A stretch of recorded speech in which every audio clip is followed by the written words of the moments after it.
Você já pensou que pode estar consumindo uma droga agora mesmo, enquanto assiste a esse vídeo? Não estou falando de maconha, cocaína ou álcool. Estou falando de algo que provavelmente está na sua mão, no seu bolso ou a poucos centímetros de você neste exato momento. Hoje vamos falar sobre as 8 piores drogas do mundo. E o mais perturbador não são as substâncias ilegais dessa lista.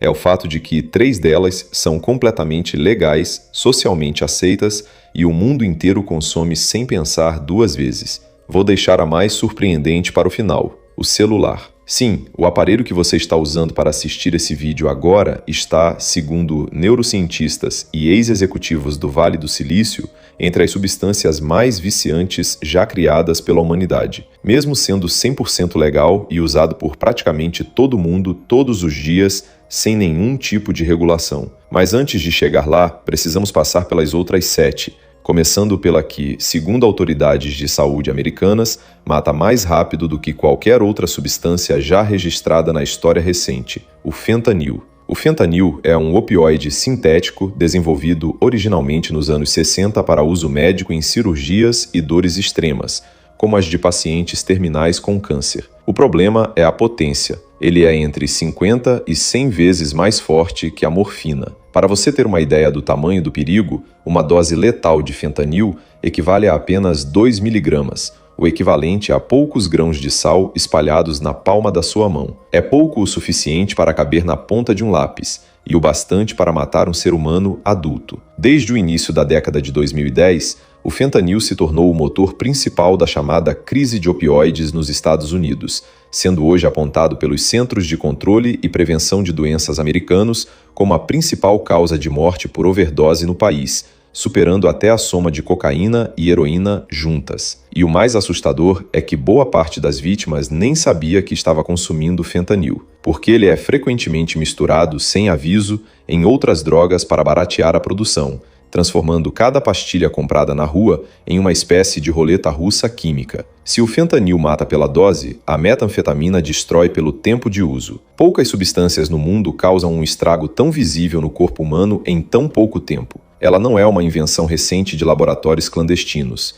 Foi sintetizada ainda no início do século XX e, durante a Segunda Guerra Mundial, foi distribuída oficialmente para soldados alemães sob o nome comercial de Pervitin, para que combatentes ficassem acordados, sem fome e corajosos por dias seguidos durante ofensivas como a invasão da Polônia e da França. O problema é que a metanfetamina libera uma quantidade de dopamina muito maior do que qualquer atividade naturalmente prazerosa, e o cérebro, incapaz de sustentar esse nível de estímulo, começa a se autodestruir. Neurônios morrem, dentes apodrecem por causa da boca seca crônica e do bruxismo, fenômeno conhecido popularmente como boca de meta, e a pele envelhece de forma acelerada, porque o usuário para de dormir e de se alimentar direito por dias seguidos. Já o crack nasceu de uma lógica quase empresarial: pegar a cocaína, que era cara e restrita a um público mais rico, e transformá-la em uma versão mais barata e mais potente, batizada assim pelo som que a pedra faz ao ser aquecida. A diferença crucial entre a cocaína tradicional e o crack está na velocidade. Quando fumado, o crack chega ao cérebro em questão de segundos,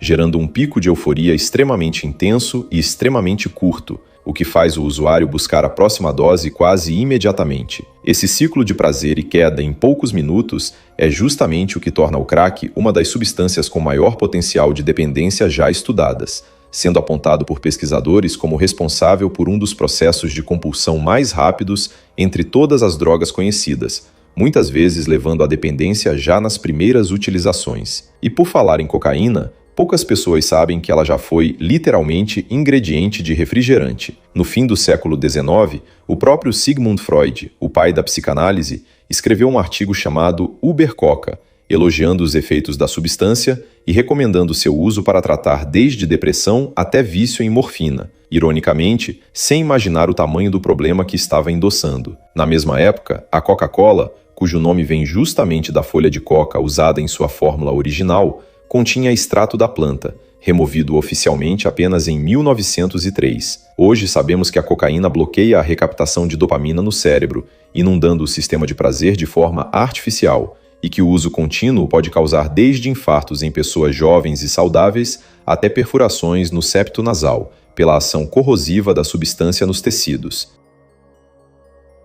Aqui é onde as coisas ficam desconfortáveis. Em 2010, um estudo publicado na renomada revista científica The Lancet, conduzido pelo neuropsicofarmacologista David Nutt, avaliou 16 drogas diferentes considerando o dano causado tanto ao próprio usuário quanto à sociedade ao redor. Acidentes de trânsito, violência doméstica, custos hospitalares. O resultado colocou o álcool no topo da lista, à frente de substâncias como crack, metanfetamina e até heroína. Isso porque, embora o dano individual do álcool seja considerado moderado, o dano coletivo é avassalador. Segundo a própria Organização Mundial da Saúde, o consumo de álcool está relacionado a mais de 2 milhões de mortes por ano no mundo todo, entre acidentes, doenças hepáticas, cânceres e violência associada ao consumo abusivo. E ainda assim, é a única droga dessa lista que você pode comprar em qualquer supermercado, sem receita, sem idade mínima rigorosamente fiscalizada em boa parte do planeta, e até oferecer numa festa de aniversário para os adultos presentes, sem que ninguém pisque.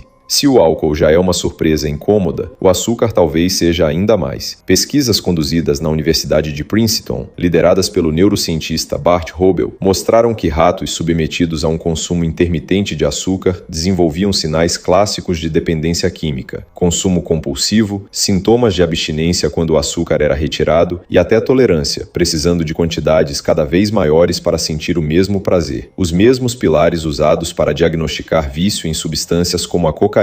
Isso acontece porque o açúcar também ativa o sistema de recompensa do cérebro, liberando dopamina de forma parecida com a de drogas mais óbvias. A Organização Mundial da Saúde recomenda que o açúcar livre represente no máximo 10% das calorias diárias de uma pessoa, mas em países como o Brasil e os Estados Unidos, o consumo médio ultrapassa facilmente o dobro dessa recomendação, começando muitas vezes ainda na infância, através de produtos industrializados nem sempre reconhecidos como doces. E antes de chegar no grande final, vamos falar da droga mais consumida do planeta, de forma tão naturalizada que quase ninguém a chama pelo nome certo: a cafeína. Sim, o café é, tecnicamente, uma droga psicoativa, a mais utilizada do mundo, à frente até do álcool e da nicotina, segundo estimativas da própria comunidade científica. E não é força de expressão. O manual de diagnóstico psiquiátrico mais usado do mundo, o DSM-5, reconhece oficialmente a síndrome de abstinência de cafeína como uma condição clínica real, com sintomas que incluem dor de cabeça, irritabilidade, cansaço extremo e até dificuldade de concentração quando o consumo é interrompido de forma abrupta. A cafeína age bloqueando os receptores de adenosina no cérebro, a substância que naturalmente avisa seu corpo que está na hora de descansar. E é justamente por isso que ela consegue te manter acordado, mesmo quando seu corpo já deveria estar pedindo para parar. E chegamos na droga que prometi deixar para o fim: o celular. Pode parecer exagero chamar um smartphone de droga, mas ouça isso antes de discordar. Tristan Harris, ex-especialista em ética de design do Google, revelou publicamente que aplicativos de redes sociais são construídos, propositalmente, usando os mesmos princípios psicológicos das máquinas caça-níqueis de cassino: recompensa variável e imprevisível. Você desliza a tela para atualizar o feed sem saber exatamente o que vai aparecer. Pode ser uma notificação boa, pode não ser nada. E essa incerteza é justamente o que prende o cérebro, ativando o mesmo circuito de dopamina que jogos de azar. O psicólogo social Jonathan Haidt, em pesquisas recentes sobre o uso de smartphones entre adolescentes, associou o aumento do tempo de tela ao crescimento alarmante de casos de ansiedade e depressão entre jovens na última década. E o mais preocupante é justamente isso. Diferente do fentanil, da metanfetamina ou até do álcool, o celular não tem nenhuma idade mínima rigorosamente aplicada, nenhum aviso de saúde obrigatório na embalagem, nenhuma restrição de horário. É usado livremente por crianças, adultos e idosos, em média por mais de 4 horas diárias, segundo levantamentos globais de uso de tela, sem que a maioria das pessoas sequer perceba que está lidando com um mecanismo desenhado para viciar. Então fica a pergunta: se juntássemos numa mesma lista o fentanil, que mata com apenas 2 miligramas, e o celular, que está no bolso de bilhões de pessoas agora mesmo, qual dessas 8 drogas você acha que causa mais dano, silenciosamente, todos os dias, sem que ninguém trate como um problema de verdade? Conta aqui nos comentários qual desses 8 fatos mais te surpreendeu e se inscreve no canal para não perder os próximos vídeos que vão te mostrar o mundo por um ângulo que você nunca tinha visto antes.